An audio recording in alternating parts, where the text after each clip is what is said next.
आप सभी श्रोता मित्रों को हार्दिक नमस्कार। प्रस्तुत है सुबोध घोष जी द्वारा लिखित कहानी ठगिनी।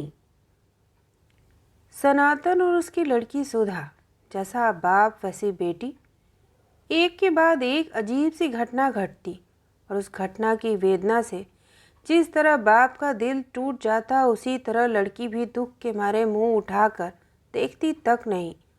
आंचल से आंखें ढक कर सिसक सिसक कर रोने लगती। नज़दीक खड़े जो भी ये दृश्य देखते उनकी आंखें भी गीली हो जाती।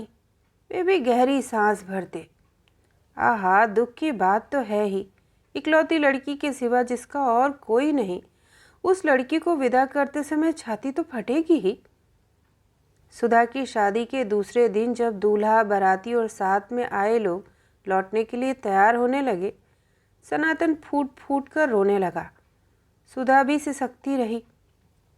पर एक महीना बीतते न बीतते मोहल्ले के लोगों ने देखा और दूल्हे को और साथ ही बहुत से लोगों को अच्छी तरह मालूम चल गया कि कहावत बिल्कुल सच है, जैसा बाप वैसी बेटी। जितना चतुर सनातन खुद था, उतनी ही चालाक उसकी बेटी सुधा भी थी।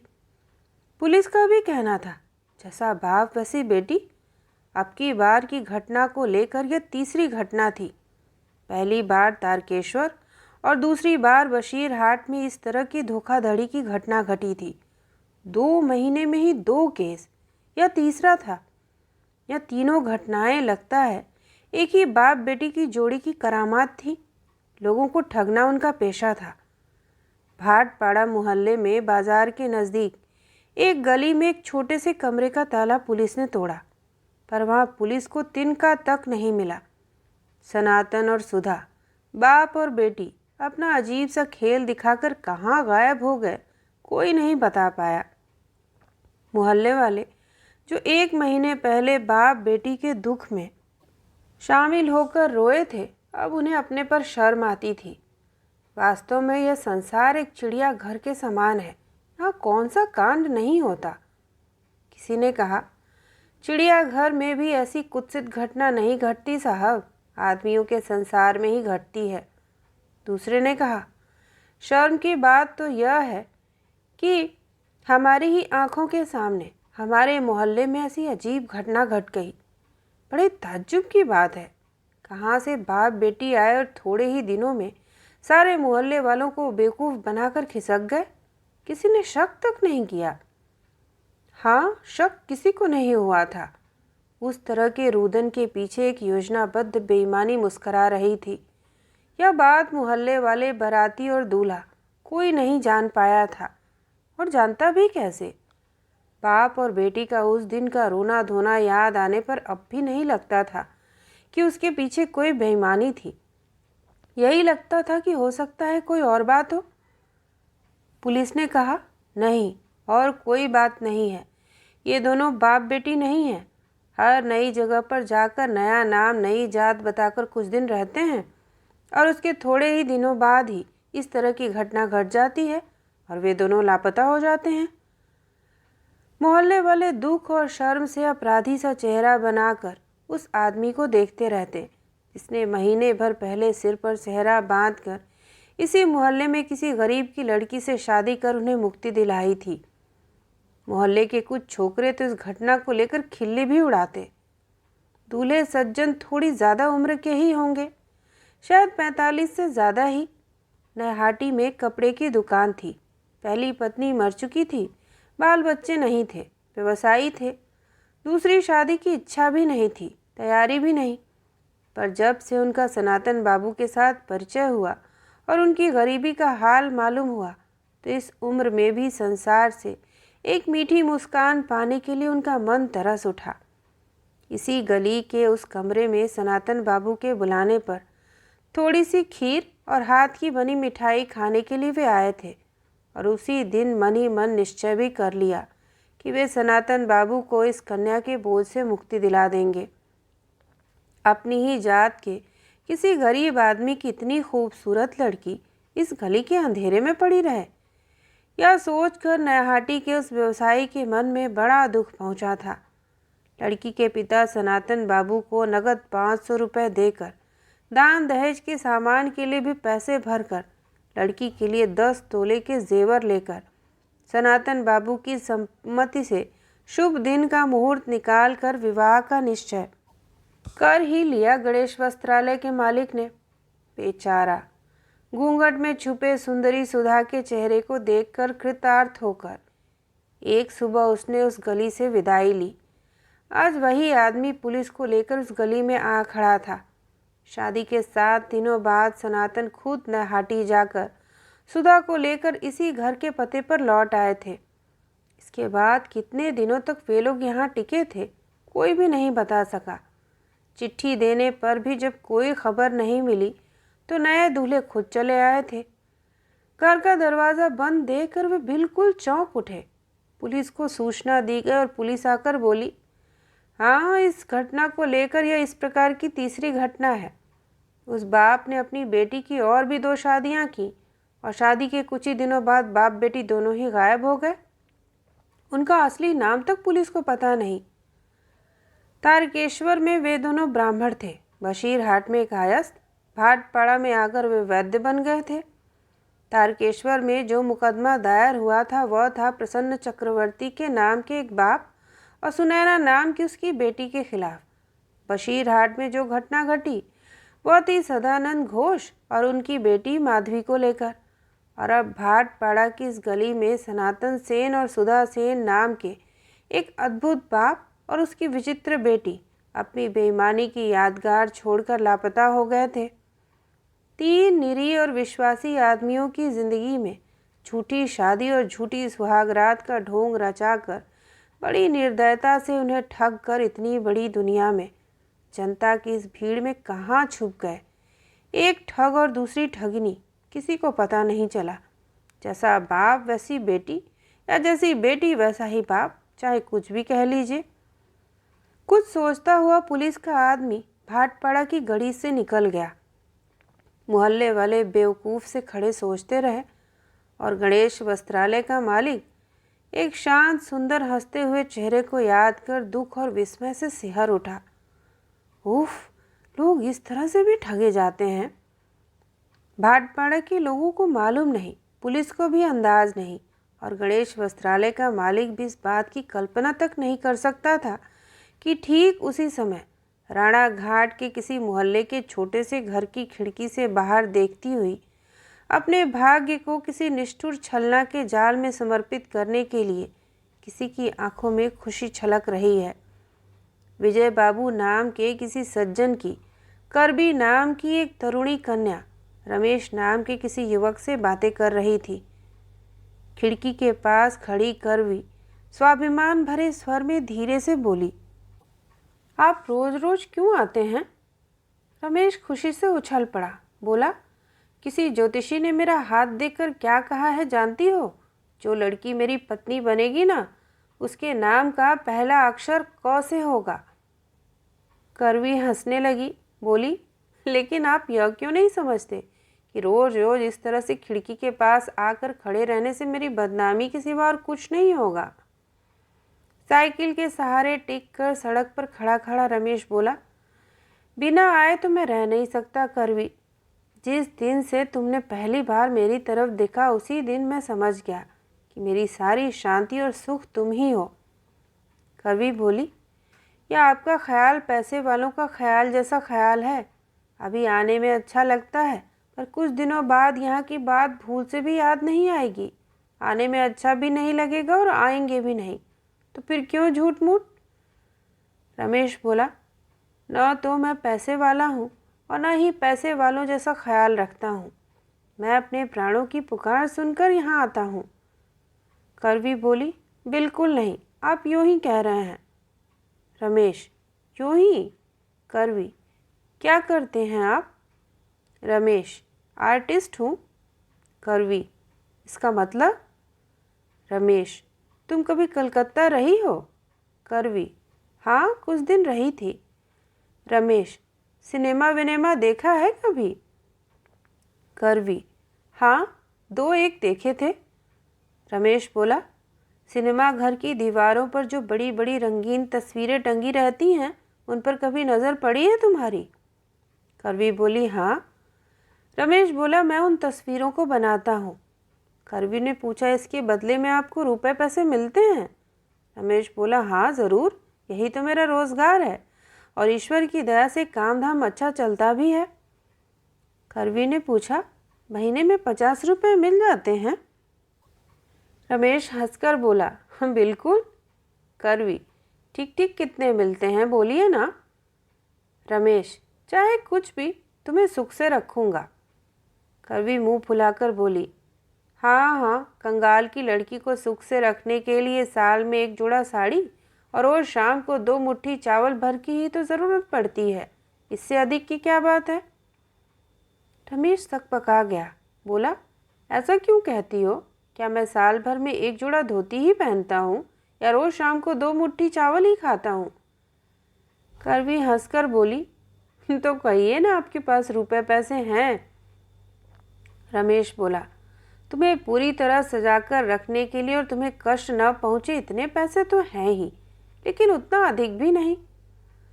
दूर पर किसी मारवाड़ी का आलीशान मकान था। उस तरफ हाथ दिखाकर रमेश बोला, उतने पैसों वाला मैं नहीं हूँ, तुम भी तो नहीं हो करवी, इसलिए।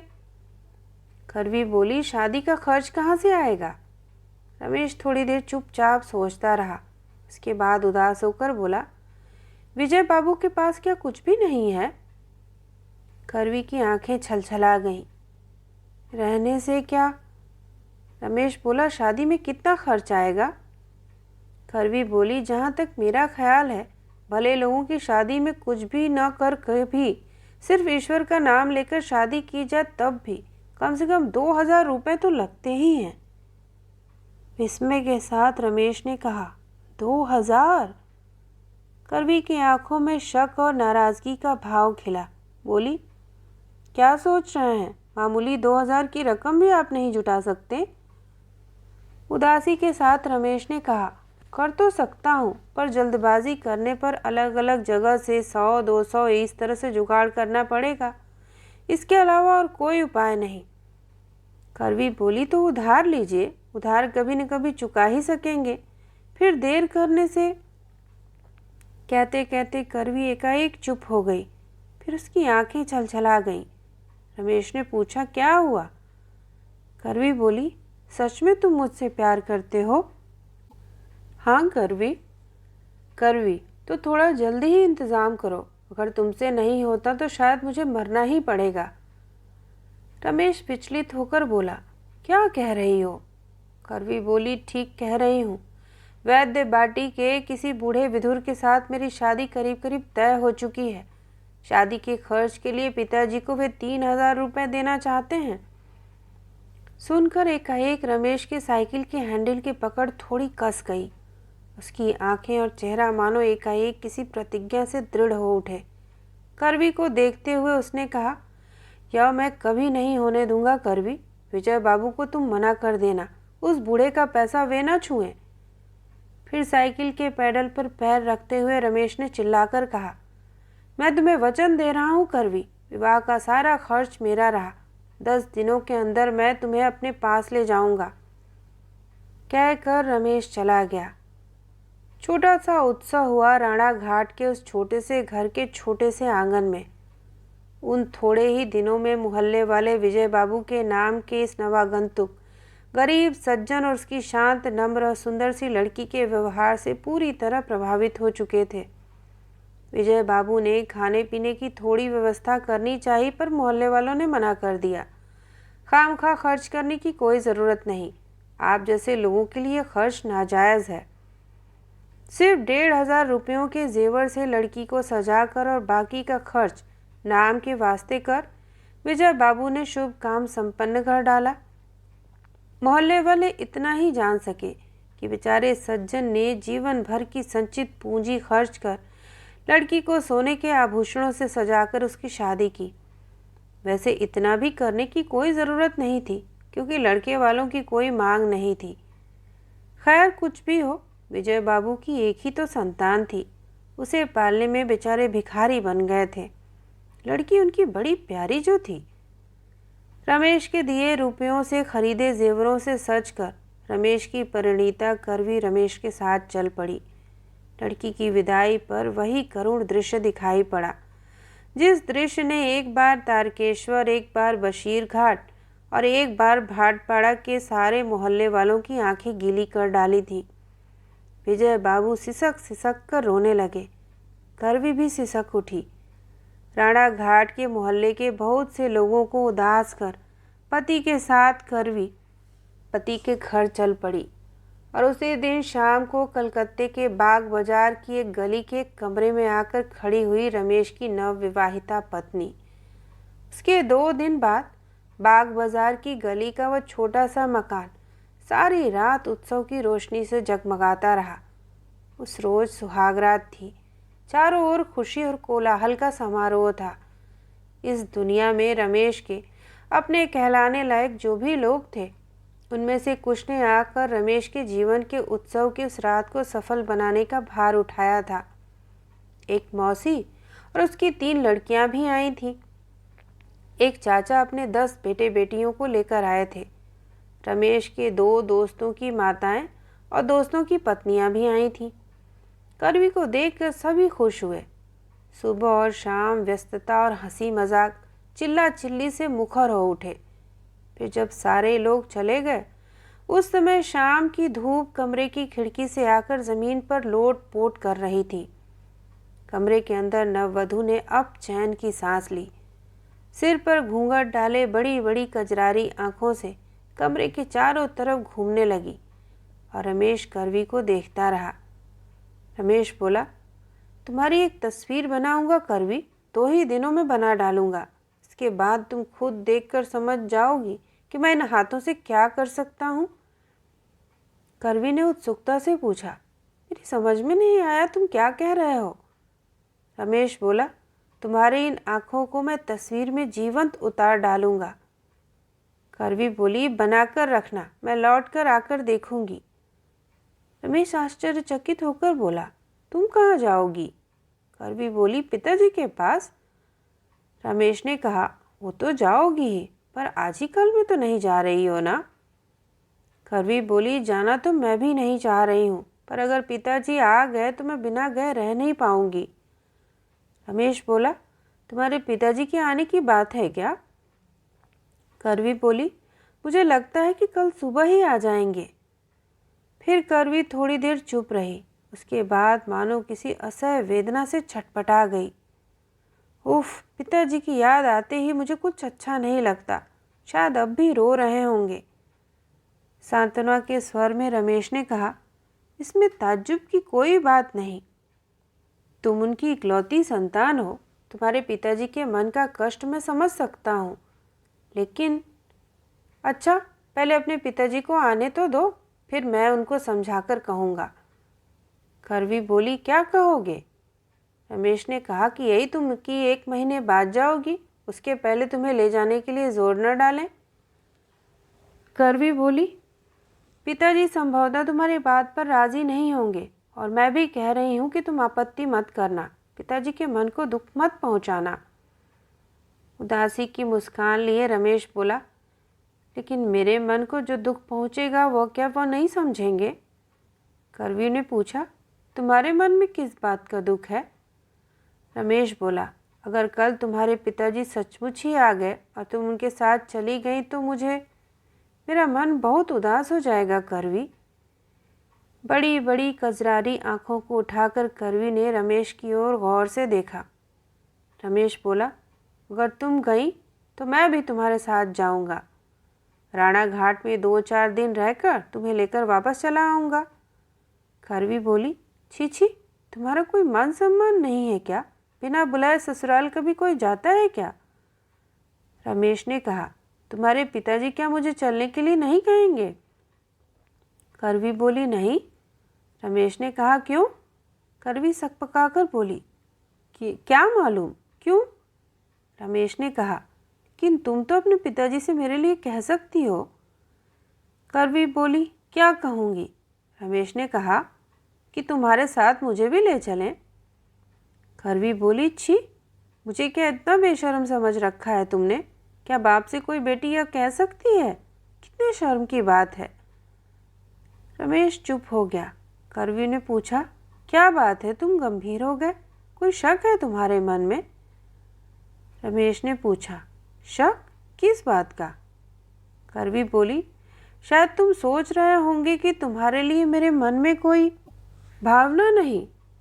रमेश ने कहा, मेरे लिए तुम्हारे मन में कोई भावना ही नहीं, यह सोचने के पहले मैं मर जाना चाहूँगा। करवी की आंखें एकाएक चमक उठी। किसी भय की आशंका से उसका मन छटपटा उठा। धीरे से वह घबराई हुई आवाज़ में बोली, तुम क्यों मरोगे? उससे तो मेरा ही मर जाना ठीक है। इस घर में तुम नई बहू लाकर उसे मेरी कहानी सुनाओगे और हंसी मजाक करोगे। रमेश ने कहा, ऐसी भयानक बात मजाक में भी नहीं किया करते करवी। करवी हंसकर बोली, बीवी तो किस्मत वालों की मरती है। रमेश ने कहा, यह झूठी बात है। फिर हंसता हुआ आगे बढ़कर करवी का हाथ पकड़कर बोला, ऐसी बीवी भी तो किसी की नहीं। करवी चौंक उठी। रमेश हंसता हुआ ही बोला, ऐसी बीवी अगर मर गई तो उसके अभागे पति को भी जीने से कोई फायदा नहीं। एकाएक हाथ छुड़ाकर करवी दूसरी तरफ ताकने लगी। उसके बाद उठकर पलंग के कोने में सिकुड़कर बैठ गई, मानो रमेश की तरफ आंखें उठाकर वह देखना नहीं चाहती हो। शाम ढल गई। एकाएक करवी घबरा उठी। बोली, तुम्हारा क्या ख्याल है? आज खुद भी नहीं खाओगे और मुझे भी नहीं खाने दोगे क्या? रमेश ने पूछा, इसके माने? करवी बोली, बाहर से खाना वाना खरीद कर ला भी नहीं रहे हो और मुझे भी खाना बनाने के लिए नहीं कह रहे हो।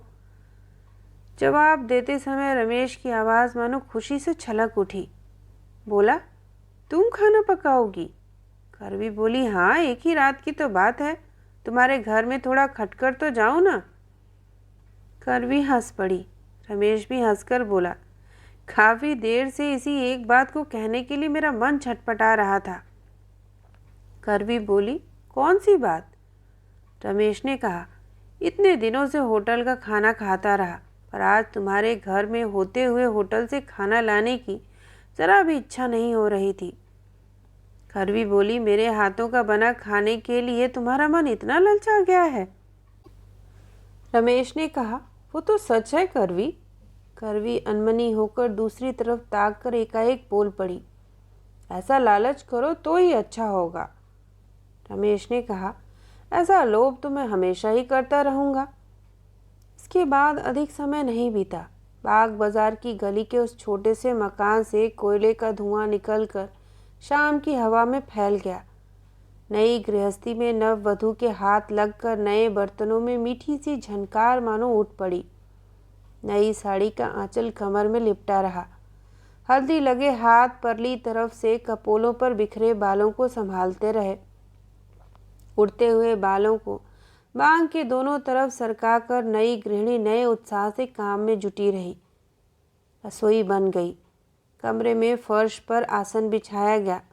रमेश खाना खाने बैठा। आसन पर बैठकर रमेश करवी को देखता रहा, मानो कुछ कहना चाह रहा हो।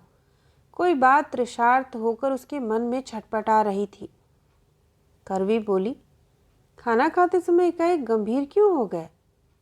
रमेश ने कहा, एक बात कहूँ? कहो। अकेले अकेले खाना खाने को जी नहीं चाह रहा। माने? तुम भी आओ ना, एक ही थाली में दोनों मिलकर खाते हैं। करवी फिर चौंक उठी, पर कुछ बोल न सकी। स्तब्ध सी खड़ी रह गई।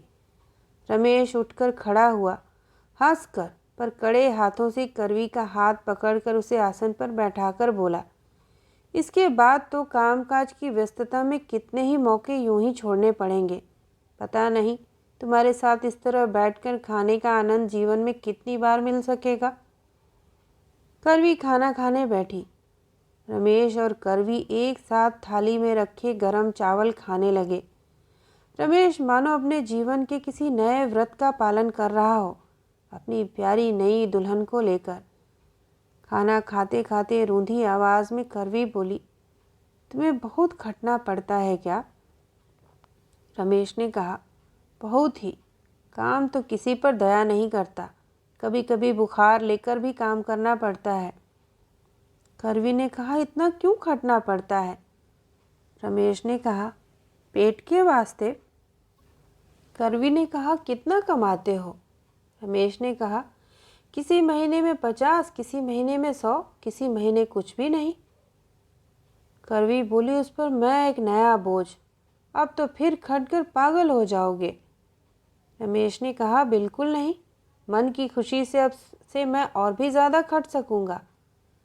करवी बोली, तुमने काफ़ी रुपयों का कर्ज भी तो लिया है। रमेश इस तरह से हंसा मानो कर्ज का भार कुछ था ही नहीं। बोला, 2 साल जमकर खटूंगा, सारा कर्ज उतार दूंगा, इसकी मुझे कोई परवाह नहीं। करवी का सिर मानो झुक गया। अपने हाथों से करवी ने रमेश को चुप करा दिया। रमेश ने कहा, क्या हुआ, तुम खाना नहीं खा रही हो? रमेश करवी के रुके हुए हाथों को देखता रहा। इसके बाद एक अजीब चीज़ देखकर चीख उठा और बोला, यह क्या करवी? करवी के हाथों पर आंसू की एक बूंद उसके झुके हुए सिर की छाया में उसकी आंखों से टप से गिरी थी। हाथ धोकर करवी उठ खड़ी हुई। कमर में लिपटे आंचल को खोलकर उसने आंखें पोंछी। उसके बाद बोली, सुनो। रमेश ने कहा, कहो। करवी बोली, तुम जीना चाहते हो? रमेश ने कहा, क्या कहना चाहती हो करवी? तो करवी बोली, अगर तुम जीना चाहते हो रमेश, तो तुरंत पुलिस को बुलाकर मुझे पकड़वा दो। रमेश की आंखें थरथरा गईं। बोला, इस बात का क्या अर्थ लगाऊं करवी? करवी बोली, मैं तुम्हें ठगने के लिए आई थी। मैं तुम्हारी जात की भी नहीं, मैं करवी नहीं, मैं कुमारी भी नहीं, मैं हूँ। करवी चीख उठी। बोली, मैं एक भयंकर बाप की भयंकर बेटी हूँ। मैं तुम्हारे पास तुम्हारी गृहस्थी निभाने के लिए नहीं आई, यहाँ से भाग जाने के लिए ही आई हूँ। मानो नाटक की कोई लड़की झूठा अभिनय कर रही हो, मज़ा देखने के लिए और रमेश को झूठा ही डराने के लिए तमाशा कर रही हो। राजकुमारी की पोशाक पहनकर कोई मायावी चुड़ैल किसी राजा को इसी तरह के नाज नखरे दिखाकर बेहया की तरह कुछ भयंकर बातें कहकर भाग गई थी। उस अभागे राजा का नाम आज रमेश को याद नहीं आ रहा था, उस नाटक का भी नाम याद नहीं आ रहा था। फिर भी रमेश घबरा गया, चुपचाप मौन वार्ता सुन रहा हो जैसे। करवी की तरफ देखकर रमेश उसे समझाना चाह रहा था, सचमुच ही यह चेहरा किसी भयंकर ठगिनी का चेहरा हो सकता है। करवी बोली, मैं जानती हूँ तुम पुलिस बुलाकर मुझे पकड़वा नहीं सकोगे, तुम इतने ही बेवकूफ़ और कमज़ोर हो। फिर अपने शरीर से एक एक गहने उतार कर करवी ने ज़मीन पर रख दिए और बोली, या लो, कम से कम तुम्हारे 1,500 रुपये तो बचे, अब चुपचाप मुझे जाने दो। रमेश ने कहा, कहाँ जाओगी तुम? करवी ने कोई उत्तर नहीं दिया। रमेश कठोर स्वर में बोला, उस भयंकर बाप के पास ही लौट कर जाना चाहती हो? करवी ने कोई जवाब नहीं दिया। मेरी बातों का जवाब दो करवी। करवी चिल्लाकर रो पड़ी। बोली, तुम कहो, तुम मुझे नहीं जाने देना चाहते? शांत भाव से रमेश थोड़ी देर कुछ सोचता रहा। उसके बाद छलछलाई हुई आंखों से करवी के हाथ थामकर बोला, सचमुच ही तुम्हें जाने देने की इच्छा नहीं होती? करवी बोली, तो फिर सुनो, आज अभी चलो, हम दोनों कहीं चल पड़ते हैं। रमेश ने पूछा, कहाँ चलोगी? तुम जहाँ ले चलोगे, जहाँ रखोगे। रमेश ने और देरी नहीं की। उसी रात बाग बाजार की गली का वो छोटा घर सूना हो गया। ठग की बेटी ठगनी जिंदगी में आखिरी बार दुनिया के मोहल्ले को सोच में डालकर भाग गई अपने पति के साथ। ठग गई वो सिर्फ एक ही आदमी को। राणा घाट से कोई विजय बाबू दूसरे दिन सुबह जब बाग बाजार की गली में आकर खड़े हुए तो हैरान होकर देखा कि कमरे में ताला लटक रहा था। मजबूत, कठिन, निष्ठुर ताला। दरवाजे के छेद से अंदर झांक कर विजय बाबू ने देखा, घर बिल्कुल खाली था। हर तरफ एक भयानक शून्यता। पर ज़्यादा देर अवाक होकर देखने की ज़रूरत नहीं पड़ी। पुलिस के हाथ पड़ते ही चिल्लाकर रो पड़े विजय बाबू नाम के वह आदमी। उफ, बेटी होकर बाप को क्या इस तरह ठगा जाता है रे ठगिनी। तो ये थी कहानी ठगिनी। सुनने के लिए आप सभी का धन्यवाद।